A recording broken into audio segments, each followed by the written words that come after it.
ধামরাই থেকে নির্বাচিত বিনা ভোটের সাবেক এমপি এম এ মালেককে আজকে বৈষম্যবিরোধী ছাত্র আন্দোলনের 5ই আগস্টে আশুলিয়া থানার সামনে গুলিবিদ্ধ হয়ে মৃত্যুবরণকারী রিয়াজুল হত্যা মামলায় গ্রেপ্তার দেখে পুলিশ 7 দিনের পুলিশ রিমান্ডের আবেদন করে।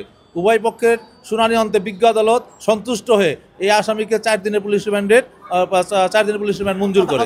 এই আসামি ফ্যাসিস্টের অন্যতম একজন দোসর।